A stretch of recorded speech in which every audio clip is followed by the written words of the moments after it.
Chris, lovely to see you again. We were just saying we can't believe it's 3 years since we last met. Time flies. And you're back in London because you're having a bit of a holiday, you're touring around, but you've decided to come in and have a chat to us again. I'm thrilled, by the way. For those that don't know, tell me who you are and why we know you. Well, my name is Christopher Riddle. I'm the third of 7 children of Nelson and Doreen Riddle. And I was absolutely so taken with my father that I picked up the trombone when I was 11 years old, and I've yet to put it down. So the trombone, you were saying, we're having a chat in the green room beforehand, you were saying you couldn't do the piano because you just didn't think you could pick it. It didn't interest me. So it just didn't, when you said to your dad, I'm not bothered about the piano, was he bothered or was he just glad you picked up an instrument? Well, it was a rite of passage that we all took piano lessons being Nelson Riddle's children, right? Yeah. But one day, I was very distant. I think I got up to the Mexican hat dance or something, some sophisticated, which is just above that one, you know. So I was very disenchanted with the piano, and I saw my father's trombone from the Tommy Dorsey years, an old King 2B Liberty. They call it the Liberty Bell, had Liberty on it. Oh, yeah. And it turned out that was Tommy's practice horn. That was his backup horn when he would get angry and damage his gold-plated King. That would have to go back to the King factory to be redone. Yeah. And he would use his regular King 2B. When my father left the Dorsey band when he got drafted in March of 1945, he made a deal with the band boy and he swapped his 2B for Tommy's. Yeah. So that was the first horn I ever touched. But I saw the horn sitting in the corner in this living room one day, and I thought, I'm going to put that thing together and see if I can, whatever.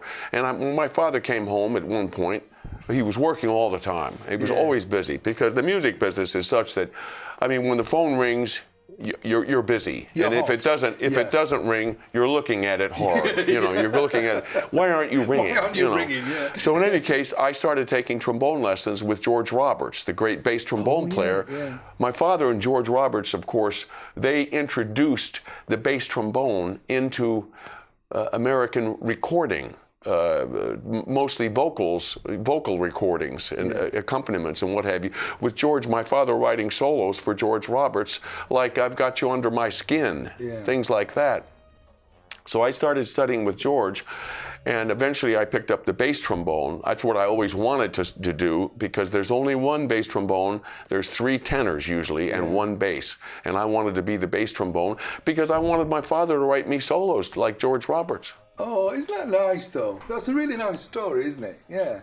And when you decided to go into the music business, was your dad supportive? Oh yeah, very supportive. Yeah. Very supportive. The school I went to Catholic schools, but my mother was Catholic. Yeah. My father was an only child, and he marries a Catholic woman, and then he wonders why there's so many children in the family. Years later, I put it together, and I figured, Dad, I seem to recall that you must have had something to do with that. It wasn't just Mom. But in any case, we went to Catholic schools, and Catholic schools were notably impecunious.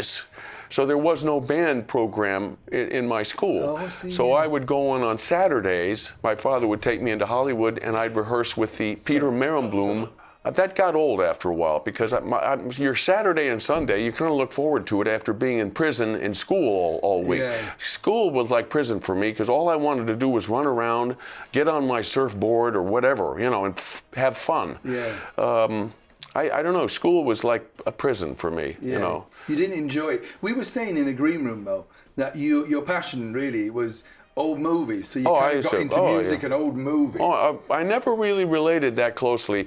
We discussed that you didn't relate that closely with your contemporaries, and nor did I.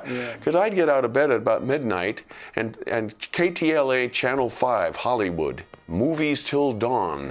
And they were old movies. And I'd turn the TV on and keep the sound way down low. I had practically reed lips, practically. But I'd go to school the next day, and I'd try to share these moments with my classmates, and they looked at me like, who? What? When? 1937? You know, you weren't even born yet, you know. But I grew up watching old movies because I found them to have more substance than the actions that was really beginning to become very prominent in the 50s and 60s. Action was taking over from dialogue and from stories, really. From like stories, drama, really. It was like excitement, you know. How many cars can we wreck in this episode? You know. I remember my father was rather pleased with the fact that Route 66, the television show. They only had 2 Corvettes, so if one of them got hurt, there was only one backup. So they were very careful with the cars. In the meantime, there was a story, and a lot of very important actors got their start in television, and then later went to motion pictures, like Robert Duvall, among them, on Route 66, the TV series. And your father's connection to the Route 66 show is what? Yes, well, he was originally hired by Herbert Leonard to write the background music because Herbert Leonard figured that the theme had already been written by Bobby Troup in 1945. There was a song called Get Your Kicks on Route 66. So my father was very disappointed because the royalties are in the theme. And the theme gets repeated. If you notice in television shows, the theme gets repeated over and over and over and over during the show. It's like a few bars, isn't it? Yeah, just a few bars. Just enough to keep ASCAP happy and keep the checks coming. Right? So one night, Herbert Leonard called my father. He said, Nelson, go ahead and write your own theme. Because apparently he and Bobby Troup couldn't come to a meeting of the minds. I think it probably had to do with money or something. But my father got out of bed, and as was its pressure seemed to bring out the best in my father. And he had to have that ready that day to record. So he sat at the piano. I could see him in the studio in Malibu. He had a beautiful little gazebo with a Steinway, 1914 Steinway ebony out there. And I can see him sitting there going, I got to come up with something fast. I got to come up with something. That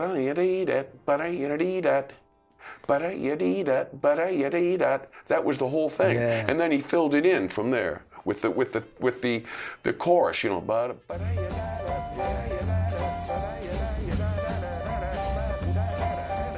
But the whole thing is built around that. But isn't that lick. Chris? That's the genius of talent, though, isn't it? You know, because as you say, maybe your father could only work under pressure. You know, because if they said, "Oh, it's 7 days," he'd think, "Oh, I'll look at that tomorrow." Oh no, you know? he had to do it. If you notice, Lisbon Antigua is very similar to that. It's all built around the piano. So when you heard these for the first time, you're there and he's playing around. Did you know they were like hits straight away? Did you know that's good? No, not really.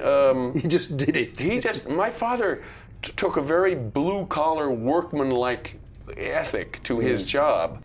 He understood he had deadlines. Deadlines were his strength. If he was up against a wall, he produced his best stuff. I don't know how that's possible, but it is. It's like one night the phone rang. They were going to record this album called Songs for Swingin' Lovers. And it was a brand new mode. They had a thing called the LP, the long-playing record, right? LP, 12-incher. We know what they are, Chris. The 12-incher. The 10-inch EP was being replaced by the 12-incher. So they discovered that, Nelson, we have room for 2 more tunes on this album. So my father climbed out of bed and went out to the studio and started working. And I believe one of them was, You're Getting to Be a Habit with Me. Wow. And the other one was, I've Got You Under My Skin. And that was in that period? Yes, that was those were the 2 that they were adding on. And as a matter of fact, the story that I've always heard, and I believe it, because my mother told it to me, and my mother never told lies. I don't think.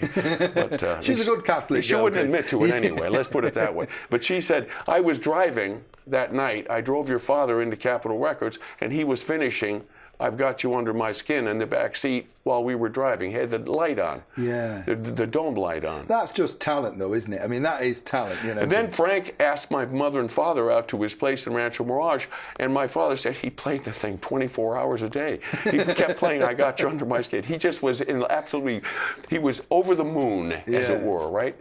And you were lucky enough in this period to know, through your father, all these great people, what we consider now supreme legends of show business. So Frank Sinatra, to you as a young boy, what was he like to you? Oh, he was very nice. He was a very nice man. He was very congenial. He was very solicitous of your if you wanted, would you like something else? I'll get you something else, or whatever, something else to drink, something else to eat. I would go over with my father to his house on Cherokee Lane. As a matter of fact, if you watch that old film, Ocean's 11, that's the house. It was called Japanese Modern. Oh, right. Frank kind of designed it with, he had a Japanese houseboy. Yeah. And I'd go over there with my father, and my father would sit at the piano with Frank and Bill Miller, whom my father put with Frank as an accompanist because he realized he needed certain people. My father put Bill Miller with Frank Sinatra, and he put Irv Cotler, the drummer, with Frank, because Frank would travel a lot with a septet or a quintet. And he needed consistency. So they would be working out arrangements at the piano, and I'd be out at the pool, and the Japanese houseboy would bring me lunch and what have you. What a life, Chris. I tell you, if people ask me about my life, I say, well, I started at the top, and I'm working my way down, and I'm having great success. Not really, though, not really. But I know what you mean. I remember another occasion when I was in Las Vegas in 1974, the recording industry in Los Angeles. I was a studio bass trombone player, and the business was slow. So I transferred to Las Vegas, the local 369 of the AFM. I still was a member local 47, my home local. But they wanted you to go up there and star for 6 months.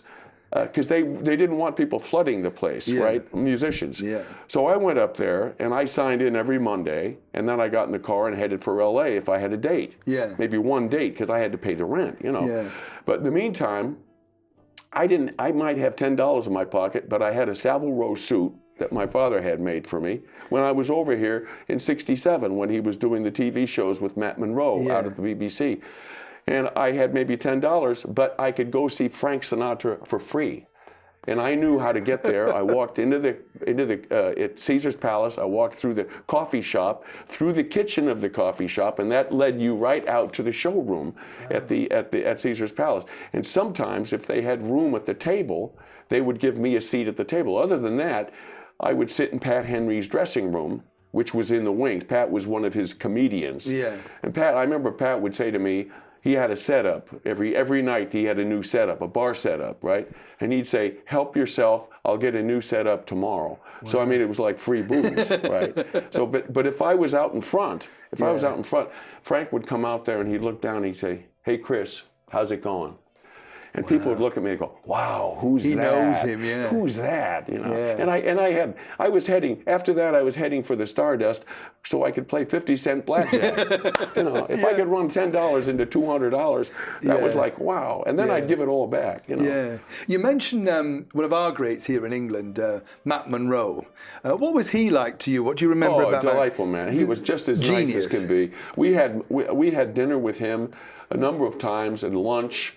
Either at the BBC, at the commissary out at Shepherd's Bush, or whatever. But he was just a delightful man. Just to hear him talk. You would buy a ticket to hear him talk, hear his stories, but in that wonderful voice he had. We had Mel Torme. They called him the Velvet Fog. But he had nothing on Matt's voice. You know? I mean, who can ever forget Born Free or From Russia with Love? Yeah, it were just great songs. Great songs, and they were written for him, basically. You were telling me when we were chatting beforehand, I thought this is a lovely story. You travel a lot on cruise liners because of your father bringing you over here in the early 60s. Well, he brought us over on Queen Mary, the original Queen Mary in 1964, and that forever spoiled me. The only problem I had with Queen Mary was she was doing 30 knots, which meant we were here in 4.5 days. after spending a day in Cherbourg, we were still here in 4.5 days. It ended too fast. Yeah. Oh, you like the glamour of it all. I just like the ambiance of crossing the Atlantic like people used to do. Yeah. Well, people of means, as it were. I don't think I'd like to be in the steerage. But I remember on Queen Mary, if I would stray and wander below decks, there was always someone there to say, "Sir, you don't want to be here. You belong up there." Oh. It was very class conscious on Queen Mary. Very nice. But I graduated to QE2. I was so disappointed when Queen Mary was retired in 1967. QE2, of course, took over in 1969. Yeah. And I traveled on QE2. I must have made 25 crossings, a number of them as band leader, with big band crossings from New York to Southampton, leading the Nelson Riddle Orchestra. Yeah. And I'd like to do that on Queen Mary too, but it's not quite the same since Cunard was taken over by Carnival. Yeah. It's not quite the same glamour.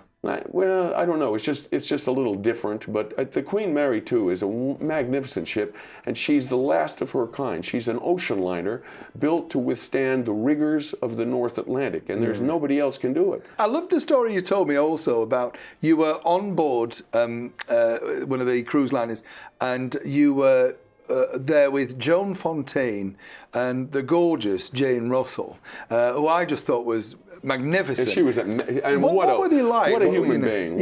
I mean, she's just a delightful human being. Yeah, they both were. But Jane Russell. I mean, like she did so much for children in her life. You know, for children, for orphans, and what have you. She was just a delightful human being. But Joan Fontaine was blown away by the fact that Joan, I remember I said, I remember this film that you did with Tyrone Power, and I think it was called This and This Above All. It was like 1942, and it was a propaganda film. It had to do with a Canadian soldier played by Tyrone Power who had deserted. And she was the daughter of the doctor, Henry Stevenson or somebody, and she convinced him while he was mending that he should rejoin his outfit. And it was very propaganda for World War II. But it was very well done film. And she looked at me, she said, "How can you know about these films? You weren't even born." I said, "Well, I used to climb out of bed and turn on KTLA, Channel 5, Movies Till Dawn, and that's how I know." It's nice though, isn't it? Because then when you know something about their career, it's nice that you don't, they know that you've watched things and seen things that they've been in. It's very sweet. They were thrilled that I knew about them, And my wife, Elizabeth, God rest her soul, but we were made for each other because she also was a big old movie fan, as am I, and she yearned for Turner Classic Movies, and it wasn't available until after her passing in 1994. Oh, what a shame. I wanted to say something about my father's favorite album. Yeah, sure. Was Only the Lonely with Frank Sinatra, 1958. Now, for years, I thought the reason it was his favorite album was it gave him such an outlet for his grief. After all, he lost his mother in 1958, and he lost his 6-month-old daughter, Lenora Celeste, in 1958.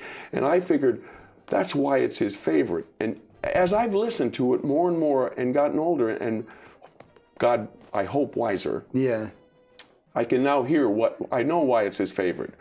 Because it was like getting let out of jail. If you listen to the introductions that he wrote for these various songs, it was Nelson Riddle, the composer, screaming to be let loose. Not having been recognized to such a degree as an arranger of other people's songs and an orchestrator without peer. My father was one of the best orchestrators ever, and certainly in American popular music. Oh, definitely. After Richard Rodgers heard my father's instrumental album of Oklahoma, he said he should have scored the picture. Wow. My father. Richard Rodgers said this. Though? Yeah, what a thing. Yeah. But in any case, when you listen to these wonderful things that my father did on that album, you realized it was the composer screaming to be let out, and finally he was given a couple of turns around the track with this album. And it's interesting because that album had so much to do with his meeting with Linda Ronstadt years later. And one day he called me up, he said, "Guess who I just talked?" "Dad, I can't imagine." He said, "Linda Ronstadt." And I just heard on the radio, KNX News Radio in Los Angeles, Linda Ronstadt earned the showbiz section of it. Yeah. And Linda Ronstadt earned over $15 million in record royalties, which meant she didn't do anything, and she made $15 million on royalties last year. So the penny dropped, as it were, and I had told my father for years, I'd said, because people approached him to write arrangements for them, and I said, Dad, tell them you'll do an album with them. You're not going to do arrangements. All they're going to do is take them out on the road and make a living for themselves. And what do you have from it? And you've got no return. So I said, what did she ask you for? And he said, she wanted me to write an arrangement for her for I Guess I'll Hang My Tears Out to Dry. Oh. Only the Lonely. Yeah, That's one of the cuts. Yeah. I said, well, what did you tell her?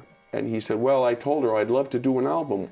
Good boy. He's finally listening to me. Wow. And she got back to him. Peter Asher, her then agent, manager, with Elektra Asylum Records, was against the project. But Linda prevailed, and that became the genesis of What's New, which sold over 4.5 million copies. The only album bigger that year was Michael Jackson's Bad. Wow. I mean, what an achievement. And it lived up to its title. Yeah, definitely. Title. Yeah, no, very much so. It's interesting you say that as well, because I read this somewhere, I don't know how true this is, that your father was approached by Paul McCartney, and Paul McCartney wanted him to do one track on an album. And again, I think your father said, I'll do the whole album, but I'm not doing one. Would that be true, do you think? I'm not familiar with that, so I can't testify to it, but I would say that was probably true. Remember, my father did that wonderful arrangement that was recorded by the Los Angeles Symphony Orchestra of Something. Yes, yeah. And there's nothing like that Something. That is something to behold. Yeah. It is so beautiful, his rendition. He didn't care that much for the Beatles composition-wise. He also did a wonderful arrangement of, God, what's that one again? It's a Paul McCartney. There's so many. Oh God! But he picked them out and he found the ones he liked. But he something that with Sinatra, of course, you know. Yeah. But that is breathtaking, and it's unusual for my father to have done one song on an album because but you know, Frank stuck it to him at one time when he did Strangers in the Night. Frank did a single, Strangers in the Night, and it was a big hit. Surprise. Massive, It was a surprise. So they're, okay, let's build an album around it. Problem was, Ernie Freeman wrote the arrangement for Strangers in the Night, which was a very campy, nothing song, right? My father got even, though, with Summer Wind, the most beautiful girl in the world. What else is on that record? Yes, Sir, That's My Baby. No, Sir, Don't Mean Maybe. Downtown. I mean, whatever. You know, he that was his way of getting even. I mean, your father and yourself, you know, the connection of music, I can see you're passionate about music. It's obviously in your blood, as they say. But, I mean, he was so lucky, and they were so lucky to work with him. But Nat King Cole, I mean, you know, even today, everybody knows Nat King Cole. Why do you think these people have lived on other than their talent? You know, is it great songs? Is it just the time? Why do you think they've lasted so long? Well, I like to think a lot of it had to do with my father's arrangements.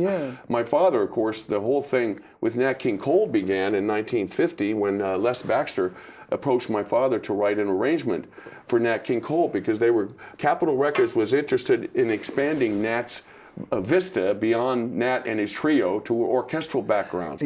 So Les Baxter had heard about this young guy, Nelson Riddle, who was only about 29 years old at the time, and my father wrote the arrangement for Mona Lisa, which was a hit song from a movie with Alan Ladd called Captain America or something. I can't remember. Something USA. Captain Suchin USA. And then he approached my father again in 1950 to do another song for Nat. They tried to tell us we're too young. Oh, Too Young, which was a big hit in England by another singer called Jimmy Young. Do you remember on the radio? Radio 2. Jimmy Young. He had a big hit with it, but I've always preferred Nat King Cole's version because it's a very luxurious sound, you know? It is. Very nice. Yeah. Well, the penny dropped with Nat at this point. He said, I know Les Baxter didn't write those. I want to find out who did. So when he was introduced, my father was introduced to Nat Cole at Capitol Records. Nat looked at my father and said, I saw you running around the fiddle section that day fixing notes. I figured you were the copyist. And my father says, well, as a matter of fact, Nat, my wife and I did copy the parts, and it paid better than writing the arrangement, which paid about $36.83. My father reckoned that every time Nat King Cole sung Mona Lisa or whatever, it cost him about tuppence halfpenny. Yeah. From what my father got paid. Of course, Nat had nothing to do with that. Yeah. But then Nat had my father signed to a 10-year contract at Capitol, and the first thing they recorded the following year, August 1951, when my father's name appears on a record label for the first time, arranged and conducted by Nelson Riddle and his orchestra, was most suitably titled Unforgettable. Yeah. Oh, and it is unforgettable, that song. It's just everything about those songs when you say, you instantly know them straight away, don't you? It's just and then strange. in 1990, Natalie does a duet with her father, and they give a Grammy Award to Johnny Mandel. Yeah. And all he did was put a stretcher in for a saxophone solo. He put a stretcher, what we call a stretcher, a 16-bar stretcher, basically, right? A chorus. Yeah. I got a hold of the then president of NARIS, National Association of Recording Arts and Sciences, the Grammy people, and I said, what's this? This is my father's arrangement. Yeah. Oh no, Johnny Mandel. I said, oh. Well, annoying, eventually we got them to issue a second Grammy for my father, but they didn't rescind the one to Johnny Mandel. And Johnny Mandel, to this day, because I spoke with him, I worked a thing at Carnegie Hall not long after that, and Johnny Mandel still insisted it was his arrangement. I'm sorry, that's Nelson Riddle. Absolutely. Nat had such a good nature, and he was so put upon as a black American. Yeah. You can't go in this hotel, you can't do that, you can't do this and that. Growing up in all that garbage, and it didn't embitter him. Nat King Cole would sardonically say, I guess Madison Avenue just can't see in the dark. Because it was a big hit show. Started out a 15-minute show, 30 minutes, then they got it up to an hour. And they did, I remember one episode of it, Nat introduced my father, and my father would sit down at the piano and show how an arrangement would be done, how the generation of an arrangement, how it would be engendered, and the whole thing. And then the copyist would copy the music, and then the band would get it. And then Nat, I mean, it was really unusual, very remarkable. Do you know if those tapes, do those shows still exist, Chris? Do they? Yes. Did they save? So they do have them. Because it's be a shame if that was lost. Wouldn't it? No, they still exist. They still the Nat King Cole show. You know, you mentioned earlier on as well, Chris. I have to ask these questions because we haven't got too long. I didn't know this, that in the 1960 inauguration of the President Kennedy, that your father was running the show musically. Right. I mean, an amazing, historical thing to be part of. Frank had a DC-7 at the time. Wow. A 4-engine Douglas airliner. Yeah. And he flew the whole orchestra out from Los Angeles. Wow. And it was a party all the way. I can imagine. I know a lot of the guys in the band that, like Tommy Shepard and what have you, Tommy Peterson, all these guys. And then on the way back, it was another party, even bigger one, But I mean, in those days, it took over 8 hours to fly across the country in a propeller plane. But my father was music director with Frank Sinatra, producing. Frank was a Democrat in those days. Yeah. Later on, he became a Republican, and it was Ronald Reagan. Yeah. But my mother, I remember my mother told me this story because, and my mother, God rest her soul, she got us photos of JFK signed to us. I have a photo of John F. Kennedy behind his desk signed to me, as do the rest of us, except the ones that weren't born at the time. Right? A little tricky. Actually, there was only one of us that wasn't born at the time, and that was Maureen. But Cecily got one. Cecily was born in January 1960. January 26th. Well, maybe she doesn't have one either, because she wasn't born yet. Yeah. That was January 21st. Oh, no, she was born in 1960. She has one, In any case, it started snowing the night before, the inaugural ceremonies. So that would be January the 19th, it started snowing. So there was a big blizzard in Washington, D.C., and it was very difficult to get cabs to the site where the ceremony was, where John F. Kennedy was going to say, ask not what your country can do for you, but ask what you can do for your country, and various other things. And so she wound up sharing a cab with, of all people, Sir Laurence Olivier. Wow. who promptly said to her in the cab, said, "Just call me Larry." But I mean, my mother was like, she was over the moon. Yeah, you know. starstruck. Absolutely. And then later on, years later, my father and Frank had a schism. As I mentioned, the Peter Merenblum Orchestra, my father was a big supporter, and they wanted to do a fundraiser for the Peter Merenblum Orchestra in Los Angeles, youth orchestra. Yeah. And they threw a big party at the Century Plaza Hotel, and they called it a tribute to Nelson Riddle. And they approached Frank Sinatra to be the compere of the evening. And they moved the date 4 times. 4, count them. Wow. I'm losing count now. They moved the date 4 times to suit him, and he wound up sending his lawyer, Mickey Rudin, who looks like a guy from Central Casting for the Untouchables, right? Yeah. You know. He had that sort of look, Right. didn't Yeah, he? he had that look, like a 45 under each arm, you know. So my father, I'll never forget, they gave them this crystal bowl engraved and everything, this beautiful thing from Waterford. And I'll never forget, my father was sitting there, and he just looked like the Grinch that stole Christmas stole it for good or something. And he said, "I'll never work for that man again." That was 1978. And he didn't until the phone rang one morning in 1984, December. And it was Frank on the phone. And he calling my father from Washington, D.C., and asked him if he would reprise what they did in '61 for Reagan's second inaugural in January of '85. And my father agreed to do that. That was the patching up thing. Yeah. And as a matter of fact, Frank and he did make up, and he was working on a 3-CD compilation of American standards, much to his delight, none of which they'd ever recorded before. So he wasn't going to do any remakes like he'd done when Frank brought him over to reprise from Capitol. My father couldn't have been happier. Yeah.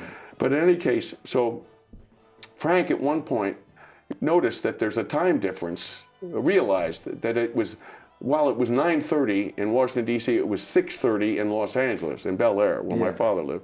So he observed, he said, "Nelson, I'm really sorry I failed to take the time thing into," he didn't think about that. Frank slept about 4 hours a night, maybe, with great regularity. He was always going. He's very hyperactive. Did he have a lot of energy? Or was energetic? He just had, everything was going on up here. The sparks were flying all the time.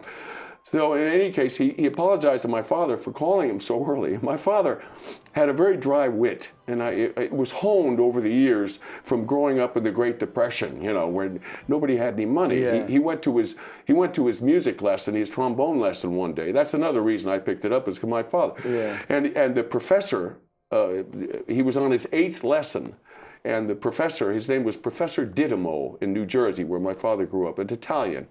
And the professor, at the end of my father's recital, he said, "And don't bother coming for your next lesson." And my father was crestfallen. He said, "But Professor, I've worked so hard." He says, "Yes, but your father has yet to pay me for the first lesson." Oh, gosh. They were $1 a piece. Yeah. Right. So this is a lot of money then, though. $1. Oh, God, that was a lot of money. Yeah. But in any case, my father's dry wit, once again, and he said to Frank, he said, "That's all right, Frank. I had to get up to answer the phone anyway." And I said, I looked at my father and said, "What was his response to that?" Silence. Just as he didn't respond to it. Oh. But I went back with my father because I was a big supporter of Reagan. I had been a supporter. I was only sorry that I was too young in the 60s to vote for him for governor. Yeah. And Ronald Reagan was a member of the Democrat Party for years and years and years, and when he was president of the Screen Actors Guild, what have you. And years later, when he changed the Republican Party, he said, I didn't leave the Democrat Party, the Democrat Party left me.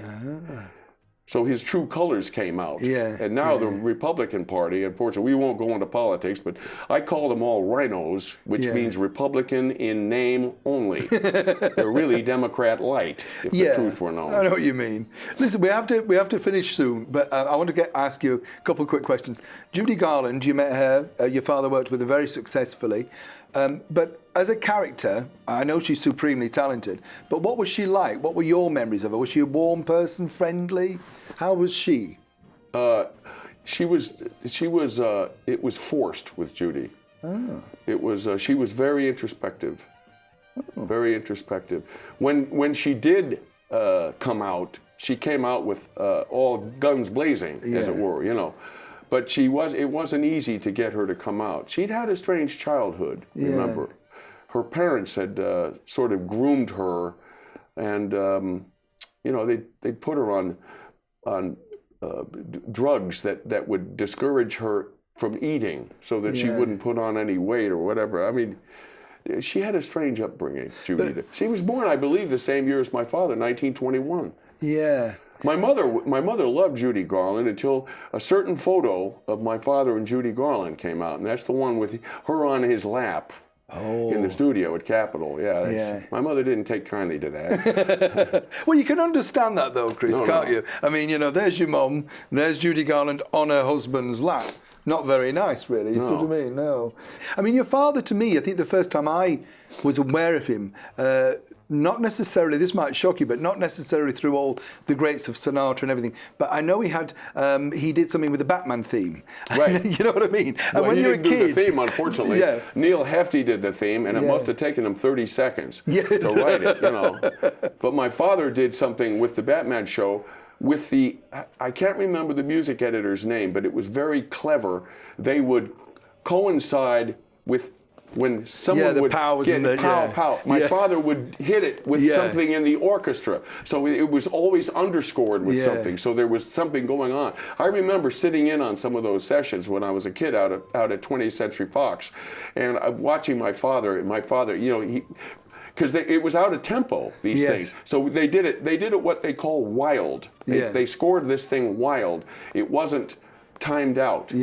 It was wild. But it was great, wasn't it? That's what I remember, you know, like because the orchestra was so power and the thing, you sort of sit back and think, well, it's good. Somebody in the, Brilliant, horns. brilliant. Yeah, it was a brilliant thing that had never really been done before. Yeah, well, that's why I think, you know, and when you were young, and I remember seeing his name. It emphasizes it. Yeah. Because you're not just seeing somebody getting hit, but you're hearing something as well. Yeah. You know, so it's almost like 3D.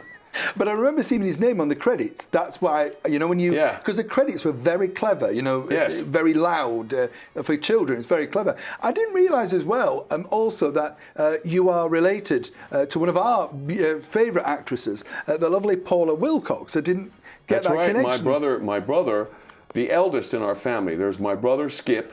Who was born February the 19th, 1947. Right. My sister Rosemary was born April 2nd, 1948.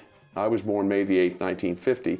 But my brother, who's named Nelson Riddle III, because my father was junior at home. He was junior. And because his father, of course, was Nelson S. Riddle. Nelson S. S was the initial for Smock, S-M-O-C-K, which was the Dutch part of the family. English Dutch was my father's family. And my father's mother's family, she grew up, didn't really grow up there. She didn't live there that long, but she was born in French Alsace. So she was French. Her name was Marie Albertine, and she emigrated to America from Le Havre, which I just left Le Havre on the 30th. All right. And then, so do you see Paula a lot? I mean, she's Paula Wilcox so well loved and my brother were married in 1992, and I think I'm going to see them tomorrow night for dinner. Oh, we'll give her our look. I love Paula Wilcox. She's a brilliant actress. She's great. And just every time she does something, it's totally different. She's such a good actress. I just wish they were showing Man in the House reruns right now, like they were last year when I was here, because I love to watch my sister-in-law in Man in the House. Man About the House. Man About the House. That's it. Man About the House. Well, their TV series in America was called Three's Company, and that's based on that. Just like the other night I was watching Steptoe and Son, and that series premiered when I was living here as a student between 1968 and 70, and that became... was that All in the Family or something? No, it became... what's that black comedian? Red Fox. I know what you mean. Yeah, I can see it. I can't remember the name of the spin-off. I know what you mean. But that was a spin-off of Steptoe and Son. All right. So you've kind of got our English, you understand our English humour. And On the Buses premiered when I was here. I used to love Reg Varney and On the Buses. I love British humour. The two Ronnies. You know. Chris, you'll always be eternally young to me. Thank you so much. Thank you so much. It's lovely. Thank you. I enjoyed it.